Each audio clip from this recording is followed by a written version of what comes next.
তাকে একদিন একটা চাকরির জন্য বললাম যে তোমার ব্যাংকে একটা চাকরি দাও। বললো দাদার নামটা পাঠিয়ে দেন। নামটা পাঠিয়ে দিয়ে বলতো দাদা সরি ও তো হিন্দু, এই চাকরি তো আমি দিতে পারবো না। ব্যাংকের নামের আগে যদি ইসলাম থাকে, সেখানে যদি মুসলিম ছাড়া অন্য ধর্মের লোক বাংলাদেশের চাকরি করতে না পারে, এটা যদি কোনো আইন হয়, তাহলে সেই আমি বলতে পারে আমি হিন্দু মানুষ, আমি মসজিদে যাইতে পারবো না বা মাদ্রাসায় যাইতে পারবো না, যা উচিত হবে না আমার, ঠিক আছে। কিন্তু এটা তো ব্যাংক তো কোনো মসজিদ বা মাদ্রাসা না। একটু আগে আমাদের মাননীয় সংসদ সদস্য অভিজ্ঞ কয়েকবার আন্দোলিক রহমান পার্থ আজকে অর্থনীতির উপর অনেক সুন্দর বক্তৃতা দিচ্ছে। তার বক্তব্যে ইসলামিক ব্যাংক অর্থাৎ ইসলামিক সিস্টেমে যে ব্যাংকগুলির যথেষ্ট তিনি গুরুত্ব আরোপ করেছেন। স্বাধীন বাংলাদেশ, বাংলাদেশ ন্যাশনালিস্ট পার্টি, বাংলাদেশ মানে বিএনপি, যার লক্ষ্য উদ্দেশ্য আদর্শ ধর্মীয় মূল্যবোধ, এখানে পার্টিকুলার কোনো ধর্মের কথা বলা হয় না, যত ধর্মের লোক আছে তাদের মূল্যবোধকে আপহোল্ড করা। আমি একটা ইসলামিক ব্যাংক এর ডাইরেক্টর, এখন জামাতে ইসলাম করে, এক হতো না, তাকে একদিন একটা চাকরির জন্য বললাম যে তোমার ব্যাংকে একটা চাকরি দাও। বললো দাদার নামটা পাঠিয়ে দেন। নামটা পাঠিয়ে দিয়ে বলতো দাদা সরি ও তো হিন্দু, এই চাকরি তো আমি দিতে পারবো না।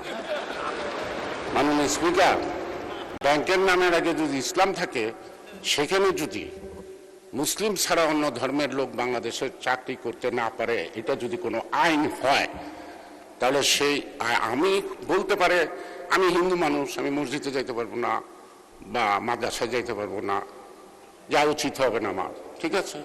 কিন্তু এটা তো ব্যাংক তো কোনো মসজিদ বা মাদ্রাসা না, সেখানে অন্য ধর্মের লোক। মাননীয় সদস্য আন্দালিব রহমান পার্থ, কি পয়েন্ট অফ অর্ডার নাকি? আমি বলতে চাচ্ছিলাম স্পিকার, উনি একটা সেন্সিটিভ ব্যাপার উঠিয়েছে। আমি 2টা মিনিট সময় নেব, আমি একটু ক্লিয়ার করে দেবো স্পিকার, যেহেতু আমার নাম রেফার করেছেন, এটা সবার জন্য 2টা মিনিট সময় নেব, যদি আপনি একটু আমাকে একটু পারমিশন দেন। হ্যাঁ, এটা উনি আপনার কাছ থেকে কেন জানতে চাইলেন? আপনি তো ইসলামী ব্যাংকের কিছু না।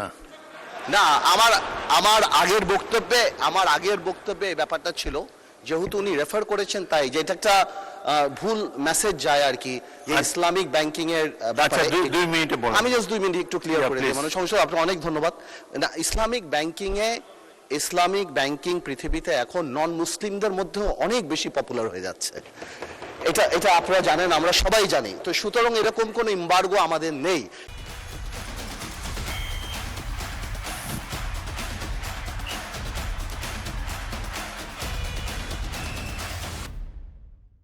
কিন্তু কোন ইসলামিক ব্যাংকের বোর্ড যদি ওরকম ধরে তাদের নিজস্ব পলিসি করে, সেটা সম্পর্কে আমার আইডিয়া নেই। বাট আমার ধারণা যে কেউ চাকরি করতে পারে ইসলামী ব্যাংকে। তবে যেহেতু ইসলামী ব্যাংকের কথা ইসলামের একটা অংশ এবং রিবাকে হারাম করা হয়েছে কোরআনে, আই এম শিওর যারা বোর্ডে বসবে তারা ইসলামিক ভ্যালুটা আপহোল্ড করবে, এবং আমার ধারণা ওখানে মনে হয় না কোনো নন মুসলিমের স্থান ওখানে থাকবে, আমার ধারণা যেটা।